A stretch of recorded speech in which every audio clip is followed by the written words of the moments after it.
সহিহ বুখারীর বর্ণনা, সালাসাতুন ফিল গার। বনী ইসরায়েলের জামানায় তিনজন লোক সফরে বেরিয়েছে, বানোয়াট ঘটনা না, এটা বুখারীর ঘটনা। সফরে বেরিয়েছে, মরুভূমির মাঝখানে প্রতিমধ্যে প্রচন্ড তুফান আর বৃষ্টি। বৃষ্টি থেকে বাঁচার জন্য এরা একটা পাহাড়ের গুহার ভেতরে ঢুকেছে।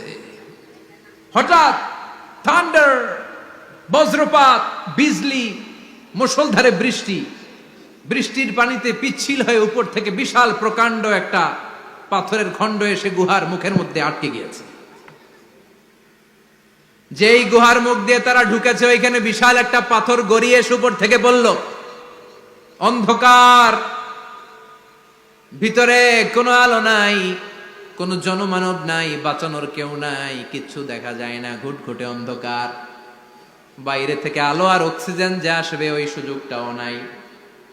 তিনজন বুঝে গেল আমাদের মৃত্যু এখানেই হবে, আমাদের কঙ্কাল গুলো শত শত বছর এখানে পড়ে থাকবে, কেউ উদ্ধারের জন্য আসবে না, ঠিক কিনা?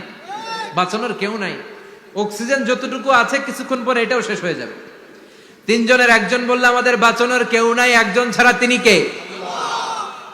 আমাদের তিনজনের জীবনের এমন কোন নেক আমল আছে কিনা যেটা দিয়ে আল্লাহর কাছে দোয়া করা যায়? কার জীবনে কি নেক আমল আছে যেই নেক আমলটা দুনিয়ার কোনো মানুষকে দেখানোর জন্য করা হয় নাই, শুধু করা হয়েছে কার জন্য? এরকম কোন নেক আমল থাকলে দোয়া করা শুরু করো, এছাড়া আমাদের বাঁচার কোনো উপায় নাই। একজন দোয়া করা শুরু করলো, হাদিসে লম্বা একটা হাদিস, আমি সরল বঙ্গানুবাদ শোনাচ্ছি। একজন দোয়া করা শুরু করলো, একজন বলতে শুরু করলো, আল্লাহুম্মা কানা লি আবাওয়ান শাইখান কাবীরান, ও আল্লাহ, আমার বৃদ্ধ বৃদ্ধা মা বাবা ছিল, আমি পেশায় ছিলাম রাখাল, প্রতিদিন রাখালগিরি করার পরে, ছাগলের দুধ দোহন করার পরে যখন বাসায় ফিরে আসতাম, সবার আগে আমি আমার আব্বা আম্মারে দুধ খাওয়াতাম। আব্বা আম্মাকে দুধ খাওয়ানোর পরে আমার সন্তানদের মুখে, আমার স্ত্রীদের মুখে আমি দুধ তুলে দিতাম। একদিন আমার আসতে দেরি হয়ে গেল, এসে দেখি আব্বা আম্মা ঘুমিয়ে গেছে। দুধের বাটি নিয়ে আমি আব্বা আম্মার মাথার সামনে দাঁড়িয়ে রইলাম।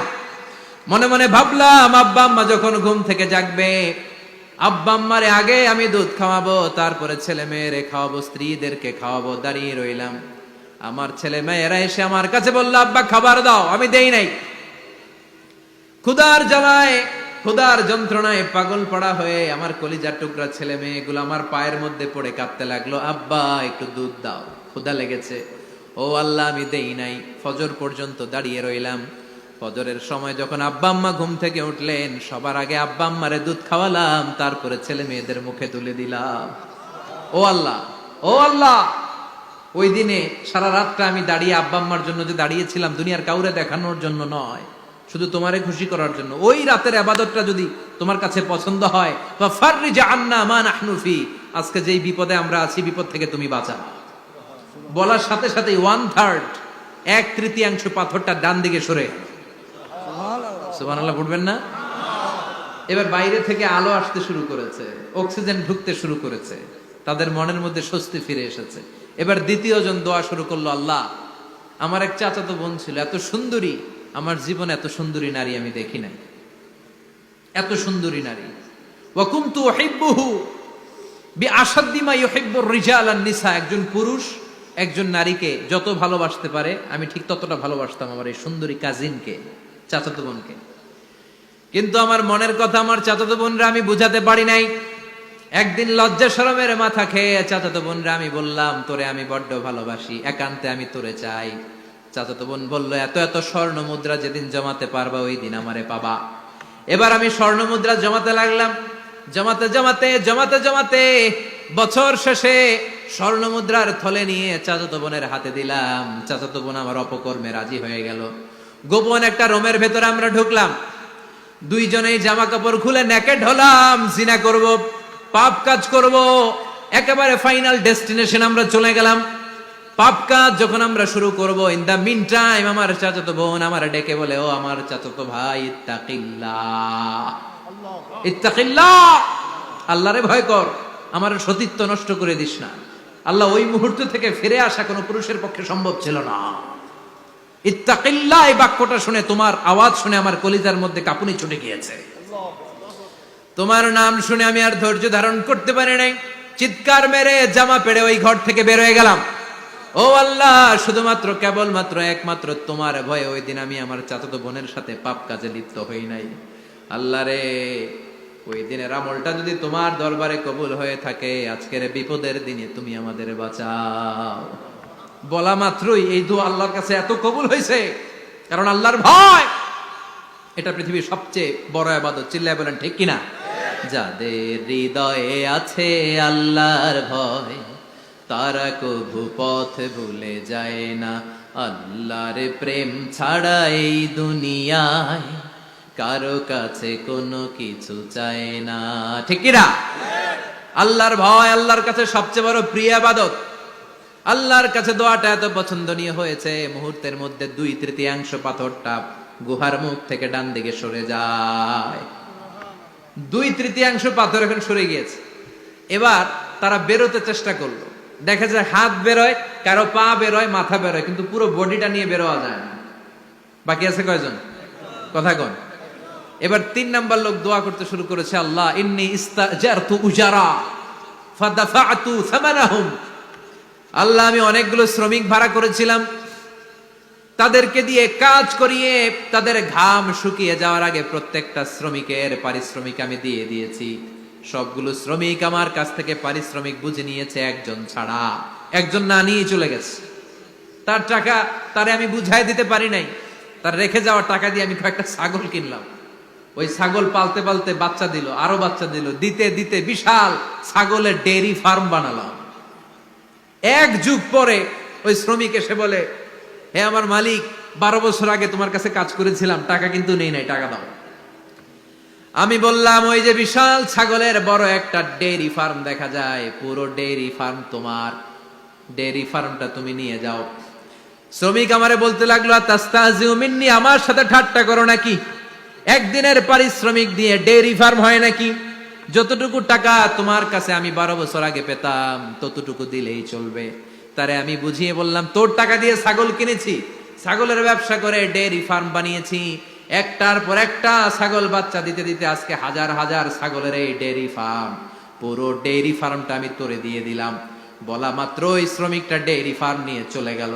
মাবুদের এই কঠিন বিপদের দিন সে শুধু দাবি করেছিল তার পারিশ্রমিক, তার পারিশ্রমিকের টাকা তার হাতে দিলে সে খুশিতে বাকবাকুম, কিন্তু তার বদলে পুরো ডেইরি ফার্মটা আমি তার হাতে তুলে দিয়েছি একমাত্র তোমার সন্তুষ্টির জন্য। ওই দিনের আমলটা যদি তোমার দরবারে একটুও ভালো লেগে থাকে রে মাওলা, আজকের কঠিন বিপদ থেকে বাঁচাও। বলতে দেরি, মুহূর্তের মধ্যে বিশাল পাথর খণ্ডটা গুহার মুখ থেকে ডান দিকে সরে যাও। আল্লাহর শুকরিয়া করে 3 জন বের হয়ে যায়। সহিহ বুখারীর বর্ণনা।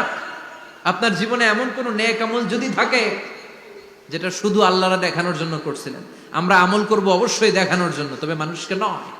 কারা দেখানোর জন্য? আমাদের সব দেখানো হবে একজনকে। চিল্লায় বলেন, তিনি কে? লা ইলাহা ইল্লাল্লাহ, আর একটা হচ্ছে আল্লাহু আকবার। এই 4টার চেয়ে শ্রেষ্ঠ জিকির আর নাই। কথা বলেন, এটা এই 4টার ভিতরে ইল্লাল্লাহ আছে? কথা বলেন। এজন্য জিকিরকে আমরা খণ্ডিত করব না। ঠিক যেমন যেমন সহিহ সুন্নাহ এসেছে তেমন তেমন জিকির করলে আপনার কলিজাটারে ঠান্ডা করে দিবে কে? ইল্লাল্লাহর ব্যাখ্যা থাকতে পারে। অনেকে ব্যাখ্যা করে যে এটার মধ্যে লা ইলাহা আছে, এটাকে গোপন রাখা হয়েছে, আমরা ইল্লাল্লাহ পড়ি না, ওটার দরকার নাই। বিশ্বনবী এবং সাহাবারা যেই পন্থায় জিকির করেছেন, যেই পন্থায় জিকির শিখিয়েছেন, ওইটার ভিতরে বরকত বেশি না কম? কথা বলেন, বেশি না কম? এজন্য বিশ্বনবী বললেন আল্লাহর কাছে প্রিয় কথা 4টা। একটা হলো সুবহানাল্লাহ, দ্বিতীয়টা হলো আলহামদুলিল্লাহ, তৃতীয়টা হলো লা ইলাহা ইল্লাল্লাহ, চতুর্থটা হলো আল্লাহু আকবার। সুবহানাল্লাহ, আমার সাথে সাথে আওয়াজ করে পড়েন, সুবহানাল্লাহ, আলহামদুলিল্লাহ, লা ইলাহা ইল্লাল্লাহ, আল্লাহু আকবার, সুবহানাল্লাহ, আলহামদুলিল্লাহ, লা ইলাহা ইল্লাল্লাহ। আওয়াজ করে পড়েন আল্লাহু আকবার। মনে থাকবে? জিকিরের ওয়াজ শেষ। এগুলোর চেয়ে শ্রেষ্ঠ জিকির নাই। সবচেয়ে শ্রেষ্ঠ জিকির লা ইলাহা ইল্লাল্লাহ, সবচেয়ে শ্রেষ্ঠ কালিমা আল্লাহর কাছে এই 4টা। একটু খেয়াল করে দেখেন, এই প্রতিটা জিকিরের মধ্যে আমার আল্লাহর নাম আছে না নাই? সুবহানাল্লাহ আছে না? আলহামদুলিল্লাহ, লা ইলাহা ইল্লাল্লাহ, আল্লাহু আকবার।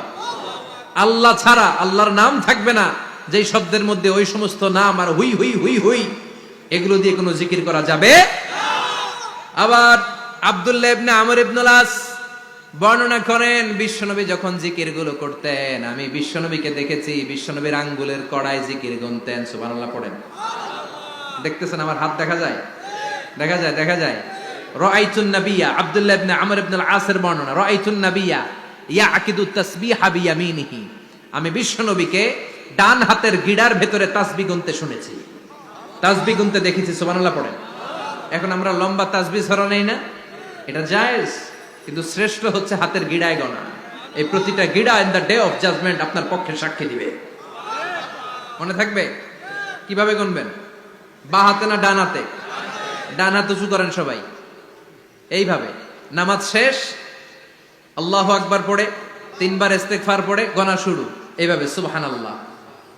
ঠিক আছে? এরপরে আলহামদুলিল্লাহ, এরপর আল্লাহু আকবার। সবাই রাজি তো? সবাই রাজি? আল্লাহ তুমি কবুল করো। আরো জোরে পড়েন আমিন। তাহলে আমরা তাওবার পদ্ধতি জানলাম, কেন আমরা ইস্তেগফার পড়ব জানলাম, এরপরে জিকিরের খুঁটিনাটি জানলাম। এবার কেমন করে আল্লাহর কাছে দোয়া করব এটাও জানার দরকার আছে না নাই? বিশ্বনবী বললেন, দোয়া মুখুল ইবাদা, দোয়া হলো ইবাদতের নির্যাস। যে দোয়া করে না সে কিছুই করে না। তিরমিজির আরেক বর্ণনায় বিশ্বনবী বললেন, আদ-দুআ হুয়াল ইবাদা, দোয়াটাই হলো ইবাদত, দোয়াটাই ইবাদত। ধরেন আমি দোয়া করা শুরু করলাম, এটাই ইবাদত। নামাজ যেমনি ইবাদত, জিকির যেমনি ইবাদত, হজ করা যেমনি ইবাদত, দোয়া করাটাও। এজন্য প্রতি নামাজের শুরুতে দোয়া আছে না নাই? সূরাতুল ফাতিহার আরেক নাম সূরাতুদ দোয়া, দোয়ার সূরা। আমরা প্রত্যেকবার সূরা ফাতিহা যখন পড়ি, আমরা পড়ি ইহদিনাস সিরাতাল মুস্তাকিম। সবাই পড়েন ইহদিনাস সিরাতাল মুস্তাকিম। ও আল্লাহ, আপনি আমাদেরকে সরল সঠিক পথ দেখান। পড়েন আমিন। ও আল্লাহ, show us the right path, show us the correct path, show us the middle path. আল্লাহ মধ্যম পন্থা দেখান, মাঝামাঝি রাস্তাটা দেখান, সিরাতুল মুস্তাকিম দেখান। আমাদেরকে রাস্তা দেখায় কে? কথা বলেন না। আমরা যদি পথ ভুলে যাই, পথ দেখায় দেয় কে? আমি যদি কোনদিন পথে ভুলে যাই, হাত ছানি দিয়ে কাছে নিও, মমতার বন্ধনে আমায় বেঁধে সব ভুল ক্ষমা করে দিও। আমি যদি কোনদিন পথ ভুলে যাই, হাত ছানি দিয়ে কাছে নিও, মমতার বন্ধনে আমায় বেঁধে সব ভুল ক্ষমা করে দিও। আমি যদি কোনদিন পথ ভুলে যাই, পড়েন, হাত ছানি দিয়ে কাছে নিও, মমতার বন্ধনে আমায় ডেকে সব ভুল ক্ষমা করে দিও। চিল্লায় পড়ে না আমি আর জোরে আমিন। এজন্য বিশ্বনবী বললেন যে দোয়া বাদ দিল তার সব বাদ। কারণ দোয়া দিয়ে নামাজ শুরু, দোয়া দিয়ে সব শুরু, দোয়াটাই হলো ইবাদত। চিল্লায় বলেন ঠিক কিনা? আর দোয়া সিলাহুল মুমিন, দোয়া হচ্ছে মুমিনের উইপন, অস্ত্র, মুমিনের বড় অস্ত্র।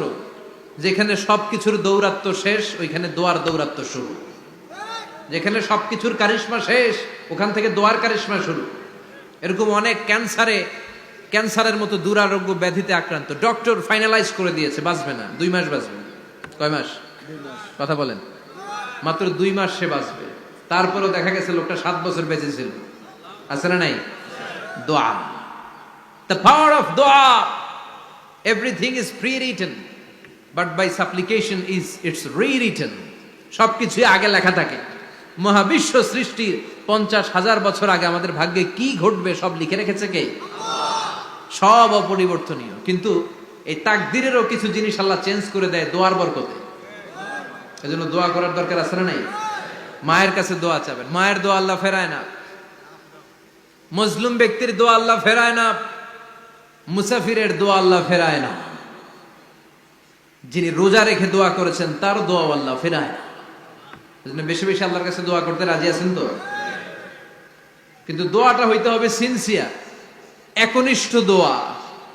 অনেকে দেখবেন দোয়াও করে ওদিকেও তাকায় আছে, জুমার নামাজে প্রায় হয়, বিশাল দোয়াও করতেছে আবার এদিকে, আছে না নাই? আবার দোয়াও করে মোবাইলও টিপে, কথা কন। আবার আমরা আলোচনা শেষে দোয়াও করি, পোলাপাইন সেলফিও তোলে, আছে না নাই? সিনসিয়ারিটি নাই। আপনার কি পরিমাণে সিনসিয়ারিটি আছে এটার উপর ডিপেন্ড করবে আপনার দোয়া কবুল হবে কি হবে না। একজন দোয়া করলে মুহূর্তে কবুল, চোখ বন্ধ করলে আল্লাহর আরশে চলে যায়, মদিনার সাথে ওর কানেক্টিভিটি বেড়ে যায়, আল্লাহর সাথে কানেক্টিভিটি বেড়ে যায়, সে ফিল করে সে আল্লাহর সাথে কানেক্ট হয়ে গিয়েছে। আর আরেকজন দোয়ার মধ্যে খুঁজে কিছু পায় না, আছে না নাই? তো দুই দোয়ায় পার্থক্য আছে না, কথা কন। এজন্য সম্মানিত ভাইরা, দোয়াই যখন করবেন সিনসিয়ারলি করবেন, কানেক্টিভিটিটাকে স্ট্রং করার চেষ্টা করবেন। সিনসিয়ার দোয়া is like a missile. Missile নাম শুনছেন? হামলা করে না, মিসাইল হামলা করেছে ইসরায়েল, শোনেন নাই? মারলে একেবারে ধ্বংস করে যায় সব।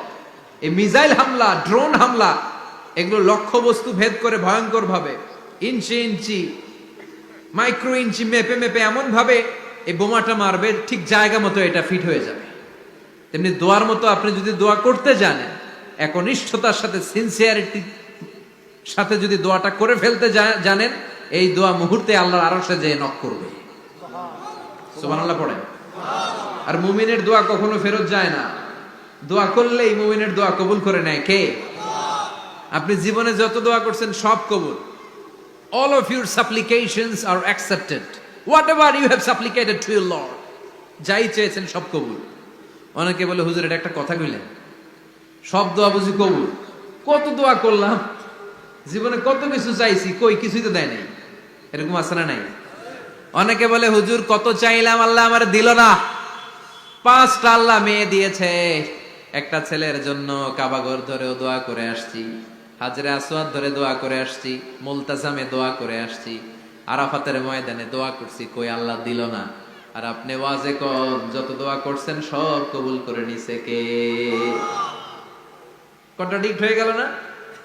আমি বললাম সব দোয়া কবুল, আর আপনারা কইতেছেন কই কত কিছু তো পাই নাই। আল্লাহর দোয়া কবুল করার 3টা পদ্ধতি আছে। কয়টা? আপনাদের জিমানি আসছে? কথা শুনতেছেন তো? 3টা পদ্ধতিতে তিনি দোয়া কবুল করেন। চিল্লায় বলেন কয়টা? আপনি দোয়া করা মাত্রই আল্লাহ দোয়াটা অ্যাকসেপ্ট করে নেয়। আল্লাহ বলে accepted, rejected he never shed your সাপ্লিকেশন is rejected. তোমার দোয়া রিজেক্ট করে দিলাম, এটা আল্লাহ কখনো বলে? সুবহানাল্লাহ পড়বেন না? দোয়া করা মাত্রই কবুল করে কে? তবে 3টা পদ্ধতিতে করে। চিল্লায় বলেন তো কয়টা? যখনই যা চাইবেন আল্লাহ বলে দেব দেব দেব, দেব না কখনো বলে না। 3 পদ্ধতিতে কবুল হয়। পদ্ধতি নাম্বার 1, কোন বিষয় আল্লাহর কাছে চাইলেন, দোয়া করলেন, আল্লাহ বলে দেব দেব বলেই তিনি দিয়ে দেয়, ফলে আপনি পেয়ে যান, আপনি খুশি। সুবহানাল্লাহ পড়েন। পদ্ধতি নাম্বার 2, আপনি আল্লাহর কাছে কিছু চাইলেন, আল্লাহ তখনও বলে বান্দা তোরে দেব, রিজেক্ট করে দিলাম এটা বলে না, দেব তবে এখন না, লেটার অন, একটু দেরি করে, পরে দেব। কখন দিলে আমার জন্য ভালো, আমার চেয়েও ভালো জানে কে?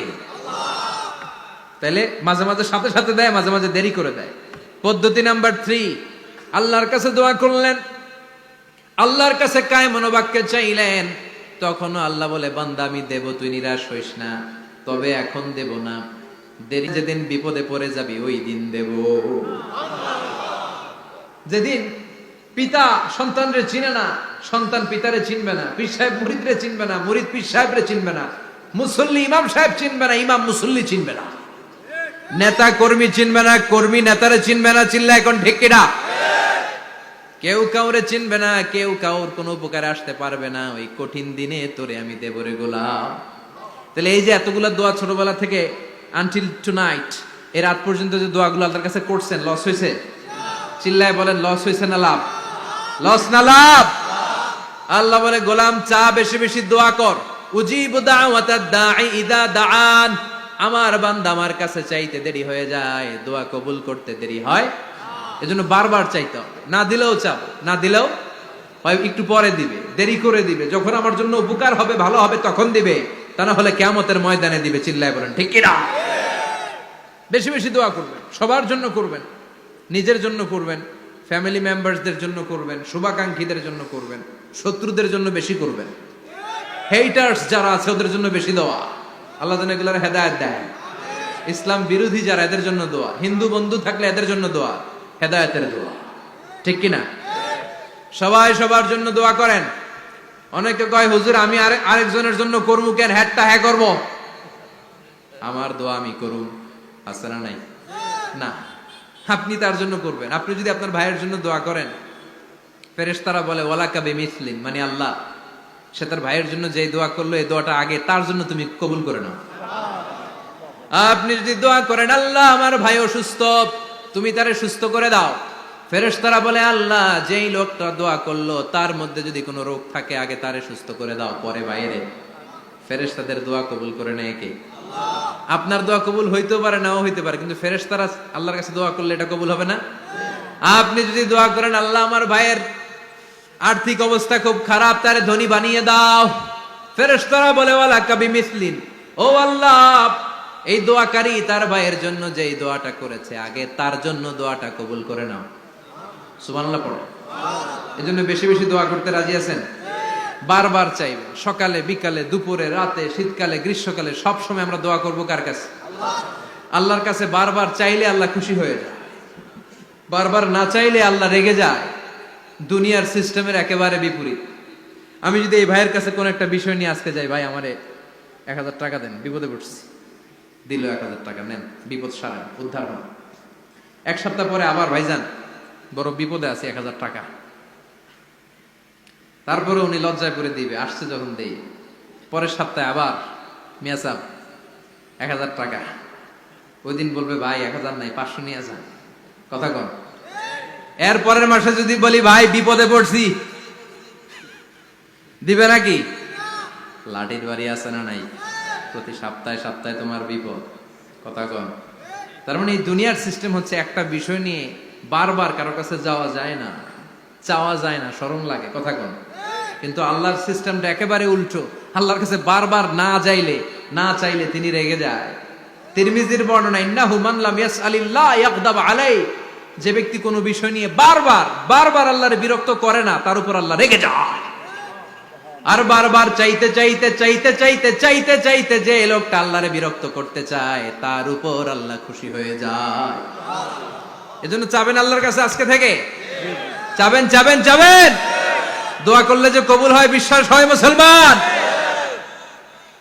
নেক আমলের ওসিলা দিয়ে দোয়া কবুল হয়। আপনার জীবনে যদি কোনো নেক আমল থেকে থাকে, যে নেক আমলগুলো আপনি আল্লাহর সন্তুষ্টির জন্য করেছেন, আমি আজকের মাহফিল আল্লাহর নামে একটা কসম কেটে বলে যাই, ওয়াল্লাহি আল্লাহর কসম করে আমি আপনাদের বলছি, আপনার জীবনের এমন কোন নেক আমল যদি থাকে যে আমলটা শুধুমাত্র কেবলমাত্র আপনি আল্লাহকে খুশি করার জন্য করেছিলেন, ওই নেক আমলের ওসিলা দিয়ে দোয়া করতে দেরি হবে, দোয়া কবুল হতে দেরি হবে। বিশ্বাস হয়? সন্দেহ লাগছে মনে হয়। বিশ্বাস হয় সবার? নেক আমলের ওসিলা, ওই নেক আমলটা শুধুই হয়েছে কার জন্য? চোখের পানি ছাড়ছিলেন এক রাতে আল্লাহর ভয়ে, কাউরে দেখানোর জন্য না, ওই নেক আমল। রাত্রিবেলা হেঁটে যাচ্ছিলেন মসজিদের পাশ দিয়ে, দেখলেন দান বাক্স লেখা, কেউ নাই, কচকচে 500 টাকার নোট বের করে ঢুকাই দিছিলেন। এটা হচ্ছে শুধু আল্লাহরে দেখানোর জন্য নেক আমল। ঠিক কিনা? আল্লাকা সিররুন ইনদাল্লাহ বাইনাকা আনতা ওয়া বাইনাল্লাহ, আল্লাকা সাদাকাতুন তাখফা লা ইয়ালামুহা ইল্লাল্লাহ, আল্লাকা সিররুন ইনদাল্লাহ বাইনাকা আনতা ওয়া বাইনাল্লাহ, আল্লাকা সাদাকাতুন তাখফা লা ইয়ালামুহা ইল্লাল্লাহ। সুবহানাল্লাহ পড়েন। আল্লাকা সিররুন ইনদাল্লাহ, তোমার আর তোমার রবের মাঝে গোপন কিছু আছে কি যেটা আল্লাহ ছাড়া কেউ জানে না? তোমার কি কোনো গোপন দান আছে কি যেটা আল্লাহ ছাড়া কেউ দেখেনি? সুবহানাল্লাহ পড়েন। এমন কোন আমল যে আমলটা আপনি করেছিলেন শুধু আল্লাহর খুশির জন্য, ওই আমলের ওসিলা দিয়ে দোয়া করলে কবুল করবে কে? বিশ্বাস হয়?